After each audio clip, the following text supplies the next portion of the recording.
Баршаңызға сәлем, каналыма қош келдіңіз. Менімен бірге осындай дәмді кекс дайындап көріңіз.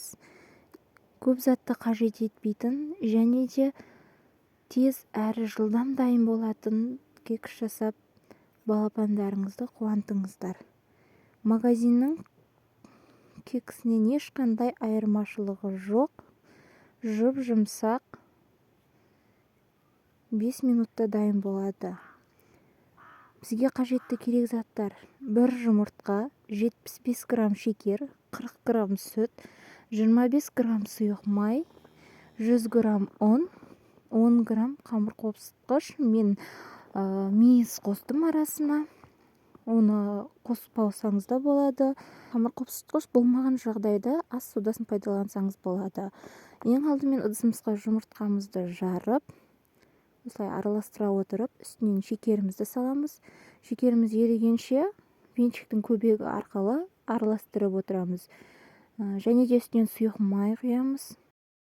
Біркелкі масса болғанша араластырамыз. Үстінен сүтімізді құямыз. Араластыра отырып, үстінен оның ұнымызды електен өткізу арқылы 2 немесе 3 бөлікке бөлу арқылы шетінен араластырып отырамыз.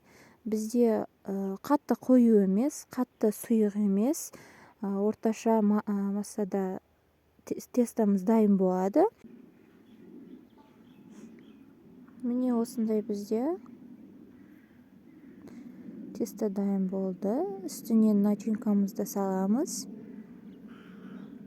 Және де араластыра отырып, ыдысымызды даярлаймыз.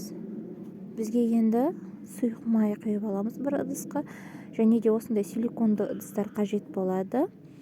Егер де сізде бұндай силиконды ыдыс болмаған жағдайда, үй жағдайында пиала немесе кесе пайдалансаңыз болады.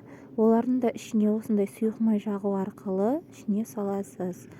Енді ыдысымыздың барлығына біз осылай шетінен майлап алып, сұйық майымызбен начинкамызды жартылай орналастырып шығамыз. Қатты толтырмаймыз, потому что бізде кекс жоғары қарай көтеріліп, өзі ісініп, әдемі болып піседі.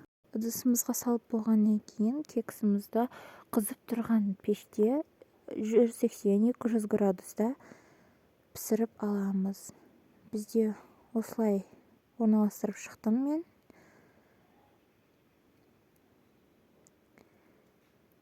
Арада уақыт өтіп, осылай кексіміз дайын болды. Және де осы силиконды ыдыста астына жабыспай әдемі болып шығады. Осымен біздің кексіміз дайын. Өздеріңіздің қалауларыңыз бойынша сәндесеңіздер болады әсемдеп. Мен үстіне сахарная пудра септім. Каналды жоғалтып алмас үшін тіркеліп, науша белгісін басуды ұмытпаңыз.